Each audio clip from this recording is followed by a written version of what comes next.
Here we see some of the capacity crowd of 7,000 waiting outside to gain admission to West Melbourne Stadium.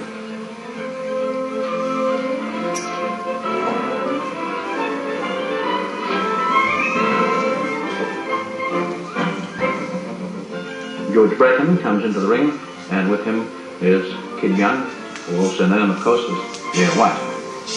And followed is David Oved with Ambrose Palmer.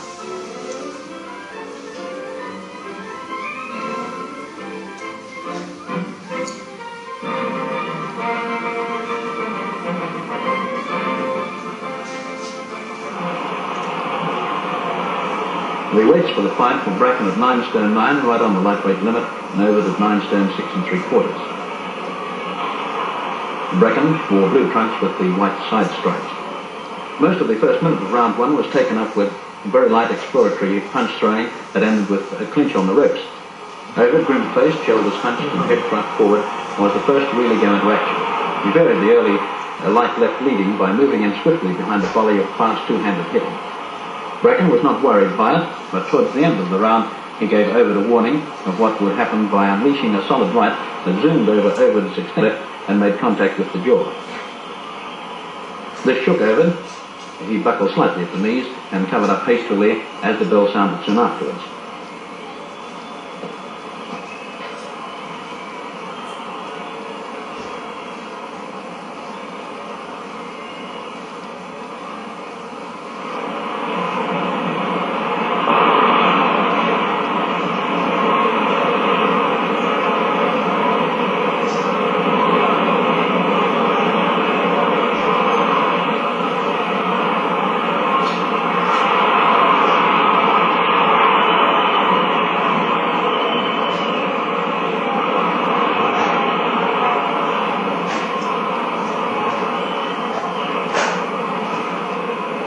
This was the sensational round, and Bracken adopted a policy of watchful waiting throughout the first minute of round 3.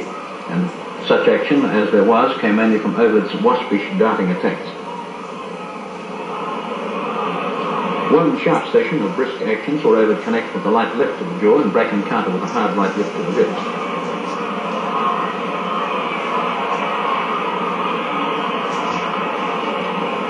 And there was the sensation that sparked the crowd into a frenzy of excitement as the round neared its end.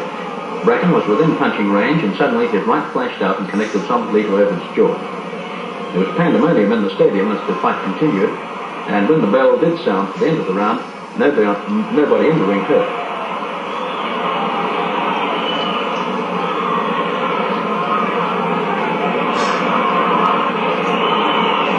The pattern of round 6 was much the same as that of rounds 4 and 5. Oved darted in and out, hitting, then holding, and Bracken, quite unflurried, was nothing if not economical with his punch stroke. Bracken ended the spell of inaction with a light left to the mouth, but his right to the head missed as Oved bobbed and weaved. In this round, neither was doing sufficient fighting, and the crowd yelled for action. Bracken connected with the right to the head as Oved moved in, but there wasn't sufficient weight in it to cause any harm. Generally, it was Oved who ended the frequent spells of posing and waiting. It was becoming rather monotonous to watch Bracken grimly stalking Oved, but not doing anything to back it up. Generally, it was Oved who ended the quiet spells by a wild rush and a flurry of punches that came from all points of the compass and for the most part were quite ineffective.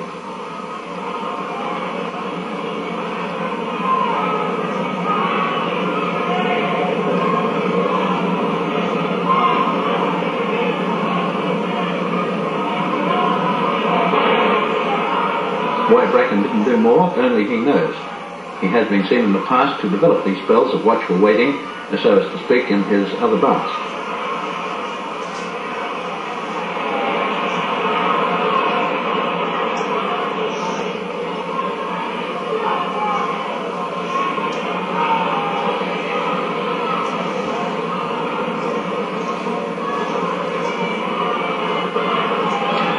Boxing during the first minute of round 11 did not have much more spirit in it than an ordinary gymnasium spar.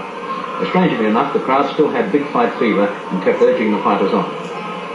Had this not been a glamour bout, there would have been demonstrations in all probability. It did seem midway through the round that Bracken was starting to wake up to the fact that he should do more. He wasn't breathing hard enough to blow out a candle, but Oved had lost a lot of his dash. So Bracken commenced to chance his arm again, and the fight started to regain interest. The result in this round was an unhappy fight for Oved, and he was on the receiving end taking heavy punishment until the round ended. This was something like the real Bracken.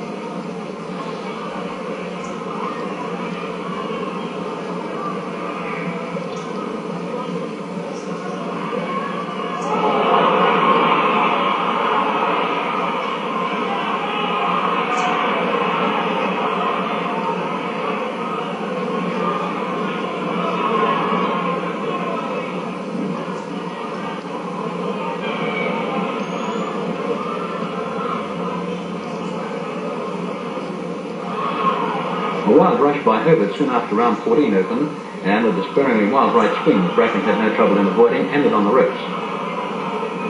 Oved bounced back, just about defenceless, and Bracken did not take advantage of the situation, for which he was loudly applauded.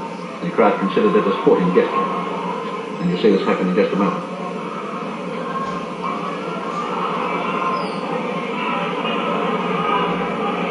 Bracken, however, was well and truly on top through this round.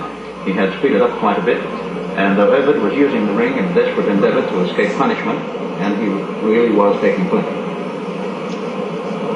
It was obvious by now that Oved's only hope for a win was a knockout, and that plainly was as remote a chance as there possibly could be.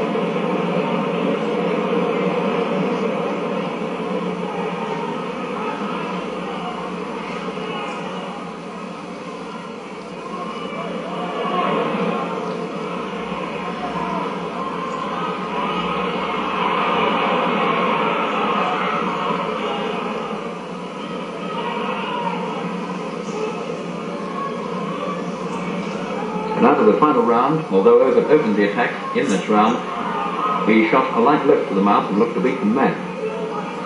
Bracken was pressing in relentlessly.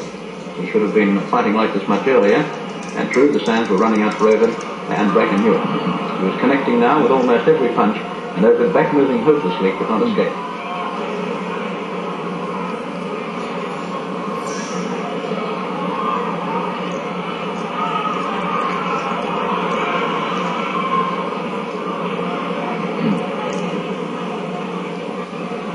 There you saw the result of a series of savage lefts and rights which rocked Oved to his heels. But Bracken could not follow up and connect with the knockout.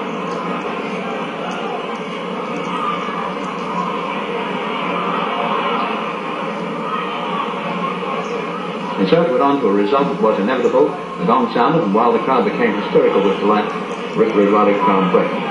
So there it was. At the most, Oved won 5 rounds, Bracken won 9, and 1 was even.